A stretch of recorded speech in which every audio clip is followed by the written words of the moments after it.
Hello friends, today we are going to discuss spectroscopy, which is one of the important topic as far as determination of structure of organic molecule is considered. In this topic, today we are going to study introduction of spectroscopy. What do you mean by spectroscopy? First of all, we are considering the definition of spectroscopy. Nuclear magnetic resonance spectroscopy, most commonly known as NMR spectroscopy. It is the name given to the technique which exploit the magnetic properties of certain nuclei. This phenomenon and its origin are detailed in the separate section which is called as nuclear magnetic resonance. The most important application for the organic chemistry are proton NMR spectroscopy. It means that proton nuclear magnetic resonance. Along with this, another is carbon 13 NMR spectroscopy. In principle, NMR is applicable to any nucleus which possessing the spin. In case of NMR spectroscopy, what do you mean by spin? When magnetic nuclei exposed to magnetic field absorb light radiation at unique combination of field strength and frequency of radiation called as NMR spectroscopy. Radio waves is the important frequency region required for the NMR spectroscopy, and radio frequency range of 100 to 600 megahertz is required. Hydrogen contains one proton and it acts as a bar magnet. It absorbs radio frequency light radiation at unique combination of field strength and frequency of radiation. This light absorption by hydrogen is called as NMR spectroscopy, and if hydrogen is there, it is called as PMR spectroscopy. And number of organic molecules, or I should say lot of organic molecule or majority of the organic molecule contain hydrogen. So principle of NMR spectroscopy. So absorption of energy by the nucleus occur at unique combination of field strength and frequency radiation called as resonance. This will change in spin state, that is flipping motion. This is characteristic property of chemical environment of absorbing proton. Various kind of terms are involved in this NMR spectroscopy, especially PMR spectroscopy, proton magnetic resonance spectroscopy. First of all, what do you mean by magnetic and non-magnetic nuclei? As already I have told to you that only magnetic nuclei attract towards the NMR spectroscopy. Those molecules do not have magnetic moment, they will not be attracted towards the NMR spectroscopy. So what is the difference between magnetic and non-magnetic nuclei, or what is the definition of both? So it is related to spin quantum number. It is designated as capital I. First of all, magnetic nuclei. What do you mean by magnetic nuclei? Nuclei with spin quantum number, it is greater than 0, which act as a tiny bar magnet and which align in applied magnetic field I is integral or half integral depending on their mass and atomic number. So magnetic nuclei is nothing but the nuclei which having spin quantum number non-zero. It is considered as a magnetic nuclei. Second terminology that involved in it is non-magnetic nuclei. What do you mean by non-magnetic nuclei? The molecule especially nuclei with which having spin quantum number, that is I is equal to 0. These nuclei do not align in applied magnetic field, therefore not to show NMR phenomena or not considered in NMR spectroscopy. For example, helium. In case of helium, even mass number and even atomic number is there. Therefore, when we calculate spin quantum number of this helium, it is 0. So spin quantum number is 0 in this case. Another term involved in this chapter is the spinning nuclei and magnetic moment. The following features lead to the NMR phenomena. Number 1, a spinning charges generate a magnetic field as shown in animation in the below. The resulting spin magnet has a magnetic moment mu proportional to the spin.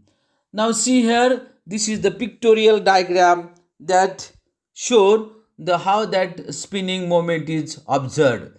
In case of the spin one half nuclei, if you look at the first or left hand side, you will find that the molecule which having no magnetic field, means magnetic field is not applied over there, but it having the spin moment. The nuclei are electrically charged and may have spin that cause them to behave like a magnet. So whatever we have, the first spin molecule, it having a no magnetic field, but when we apply magnetic field to this neutral molecule or this molecule, charged molecule, then what happen here, we will get two different part. First part is a nucleus with a spin at higher energy generate at a magnetic field in the opposite direction to the external magnetic field, and another is a nucleus with a spin at higher energy generate a magnetic field in the direction of external magnetic field. So there are two cases. The difference between these two is nothing but energy gap correspond to the radio frequency, and right hand side you can have the external magnetic field which is applied to the molecule. Now if you look at this diagram, at one side you will have upward direction moment of the spinning, and in the higher state or in the upper side you will have the downward moment of the spinning nuclei towards this external magnetic field. Now this is the actual diagram of that spinning moment. As we know that any bar magnet or magnet which have north pole and south pole, when we apply external magnetic field, that is B0 or M0, you can consider any symbol for that. During that time when applied magnetic field and the field generated by this nucleus, they are having the two direction. One is called as plus one half direction called as alpha, and another is minus one half direction called as beta.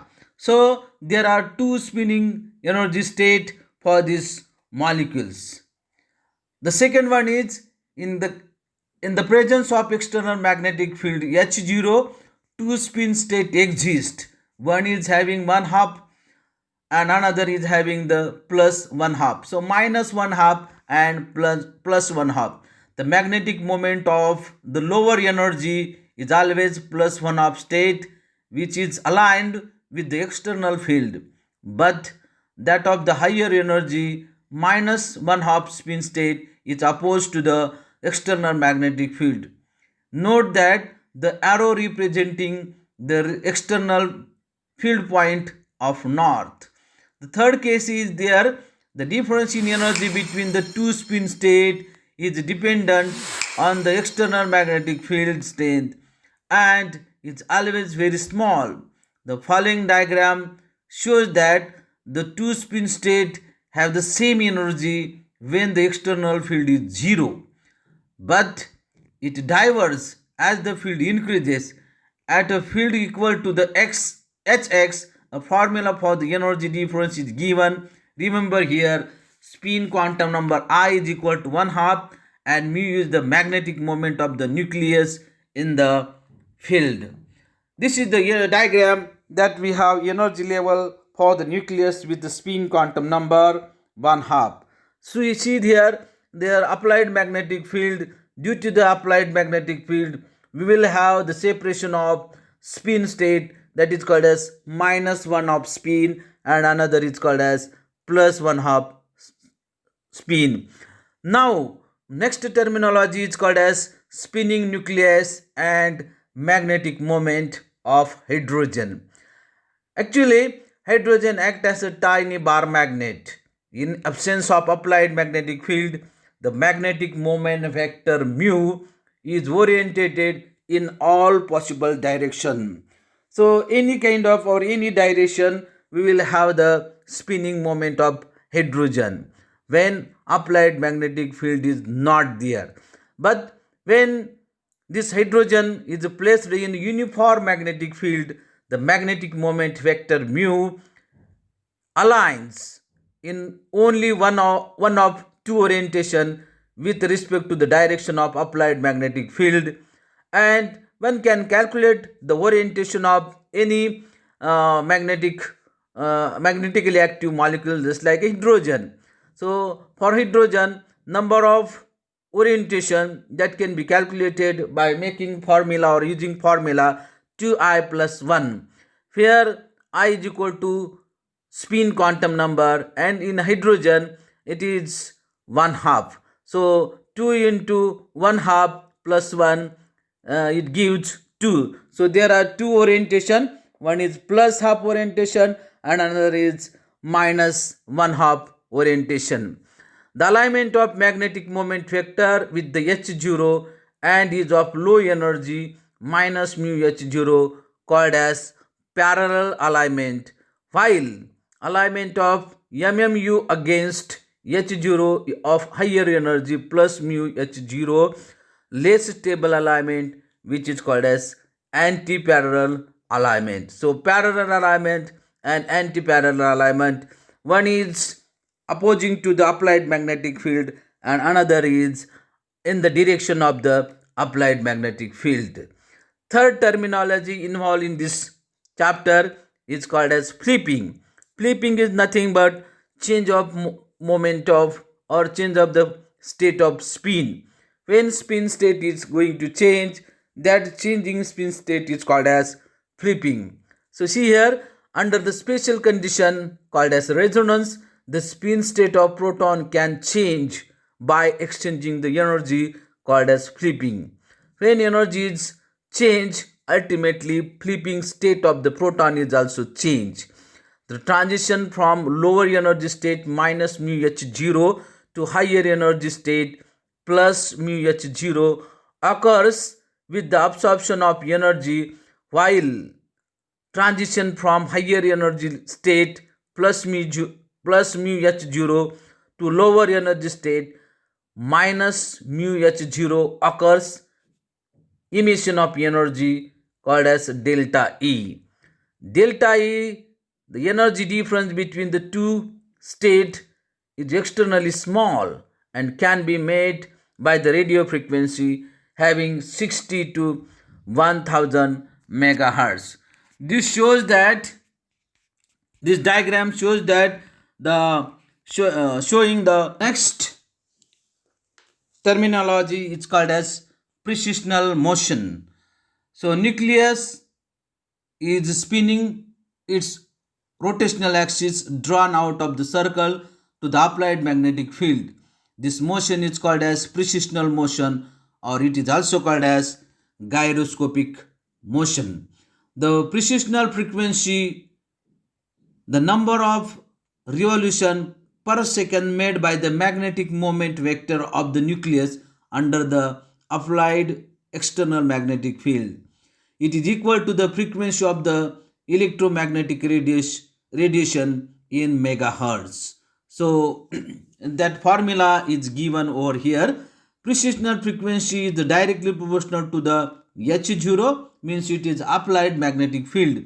So it is decreases or increases by changing the applied field strength. When we change the applied field strength to the molecule, ultimately precessional frequency increases or decreases. It means it is going to be changed.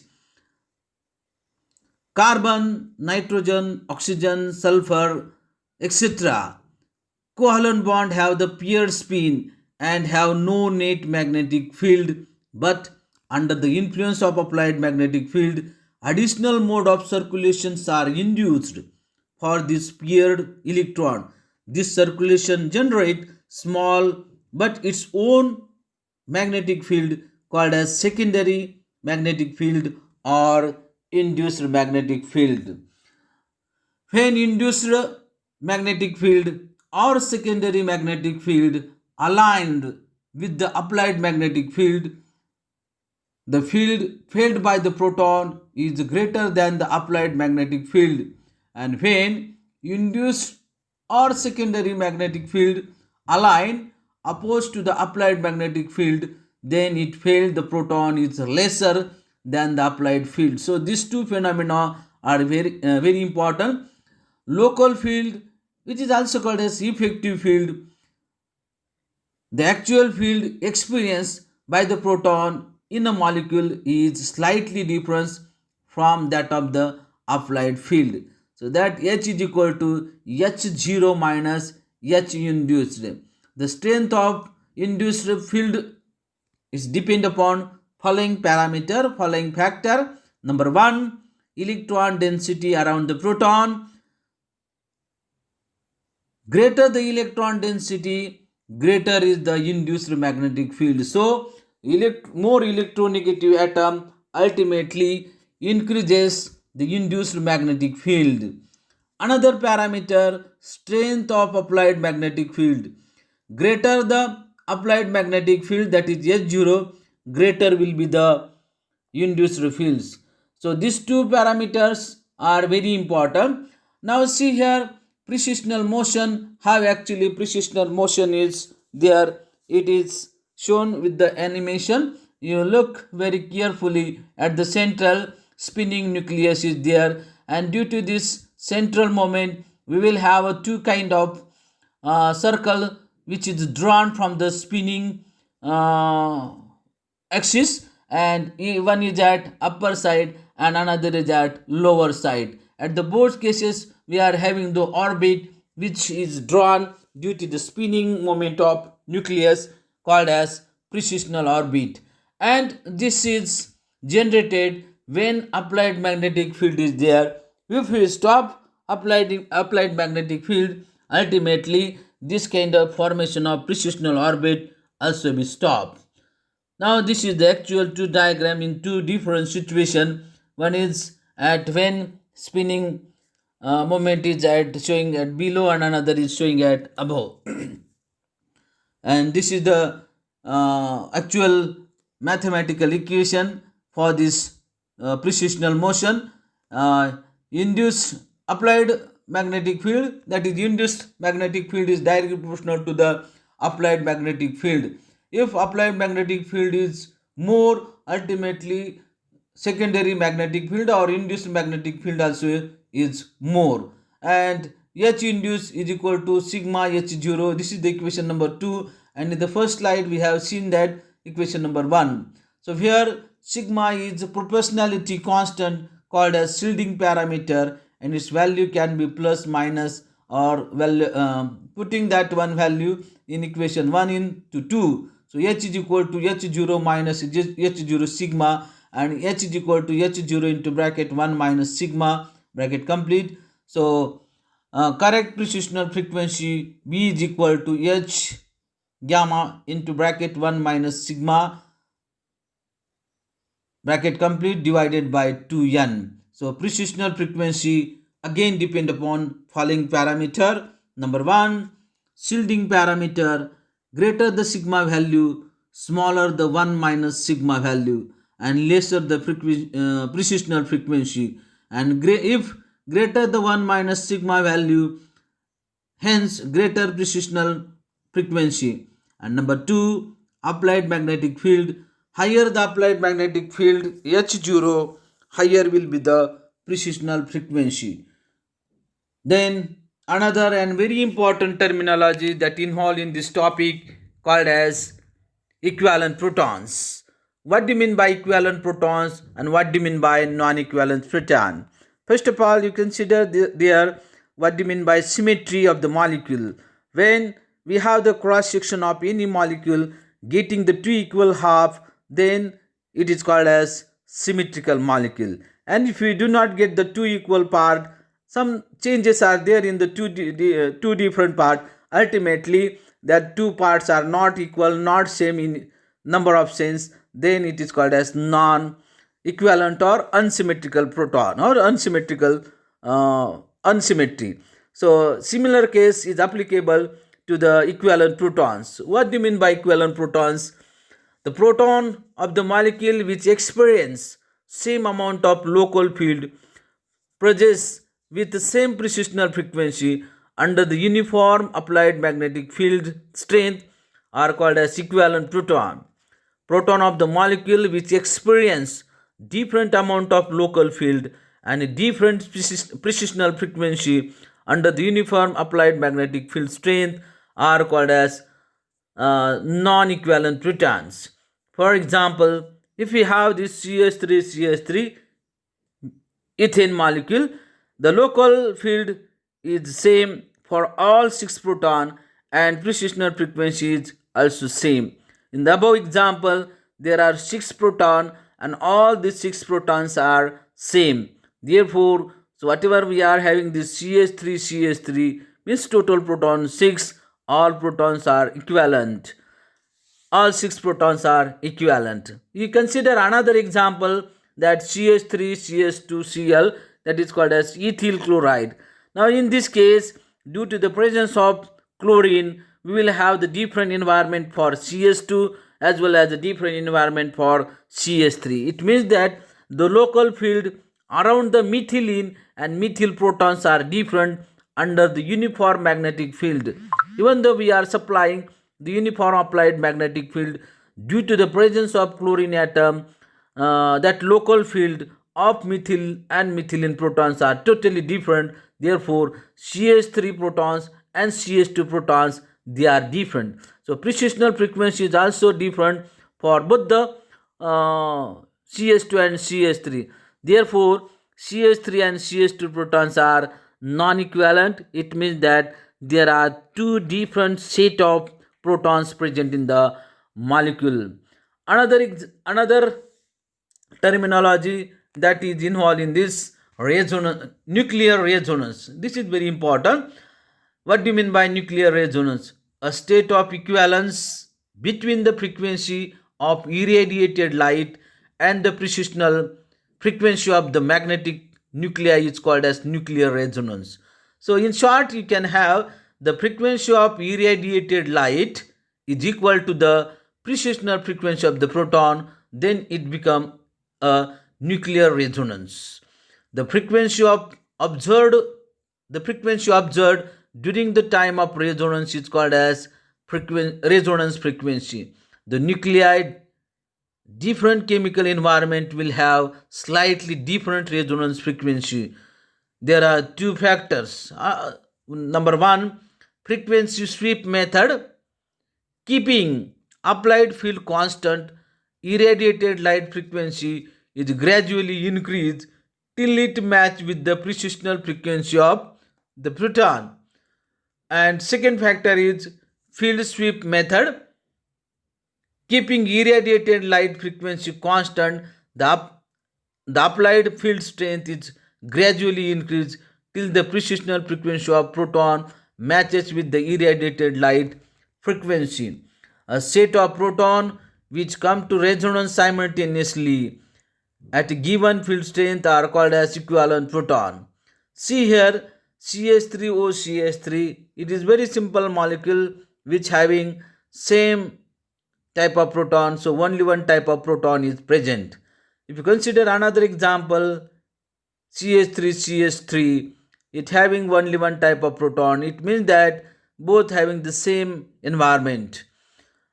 CH3 thrice, it means that it having again only one type of proton, because whatever 12 protons are there, all protons having same chemical environment, same atmosphere, therefore all 12 protons are equivalent. Different set of proton which come to resonance at a different applied field strength are called as non-equivalent protons. For example, CH3 CH2OH, that is called as ethanol. There are three different set of protons here.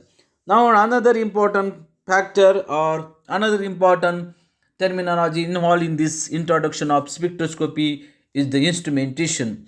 When organic molecule is prepared or synthesized in laboratory, then after preparing this organic molecule in laboratory, we have to have some characterization of that, and during that characterization purpose we have the instrumentation.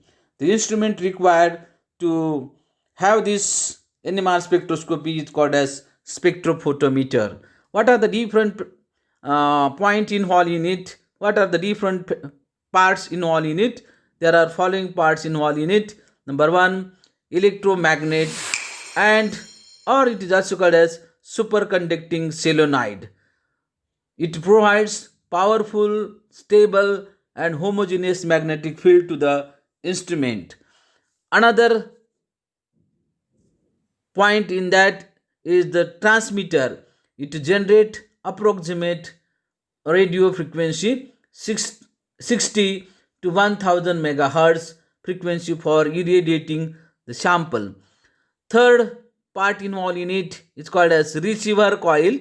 It carries electrical current generated due to the absorption of energy.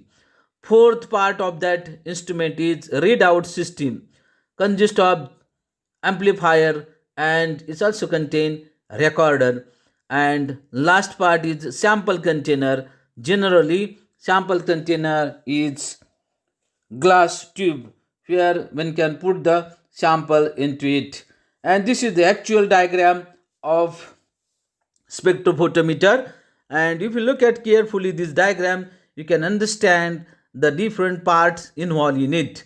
If you look at the right hand side of this diagram, you will observe that at the left hand side top, radio frequency transmitter, below that sweep coil, below that blackish color magnetic pole, and also right side another magnetic pole, below that sweep generator, and in between these two magnetic pole we have this sweep coil both the side, and at the central we have the spinning sample tube. It means that sample is kept into it1, and once radio frequencies start, ultimately the changes occur due to this magnetic pole and magnetic moment, and ultimately the radio frequency receiver record what kind of changes are observed, and it get amplified, and finally console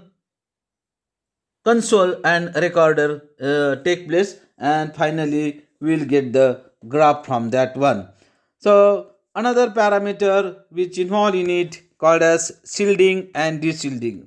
Once you understand what do you mean by shielding and what do you mean by deshielding, definitely you can understand the chemistry involved in the NMR spectroscopy. An electron has both charge and spin under the influence of external magnetic field or applied field. The electron circulate and generate its own magnetic field called as secondary magnetic field or induced magnetic field. When the induced magnetic field opposed to the external magnetic field, the proton experience a field which is slightly less than the applied field strength, that is called as protected or shielded proton. This phenomenon partially protecting the proton from the applied magnetic field by induced field is called as shielding or diamagnetic shielding. Shielding and deshielding again depend upon the following factors. One is called as electron density around the proton. Greater the electron density, greater is the induced field. And second parameter is the strength of applied magnetic field. Greater the applied magnetic field, that is H0, greater is the induced magnetic field. So H induced is directly proportional to the H0. H induced is equal to the sigma H0. Here sigma is called as proportionality constant. Look at this shielding and deshield. For example, C2S6O, it is the isomeric form. Another example is CH3O, CH3 methoxymethane, and third one is CH3CH2OH, called as ethanol. The deshielded proton gives a resonance at comparatively lower field, called as downfield shift. This phenomena is called as deshielding. So this is very important terminology involved in this topic. So shielding and deshielding, if you consider the example of CH3CH2OH, which is called as ethanol, you will have the methylene proton less deshielded, methyl proton deshielded, and OH proton, that is hydroxy proton, is more shielded.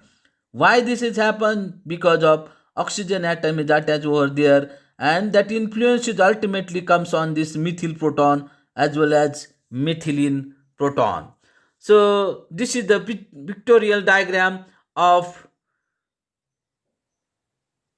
this applied magnetic field, how it is actually be there. You can understand at the central part whatever we have shown, which is called as shielded one, and outer side part is called as a deshielded one, and another one is induced magnetic field.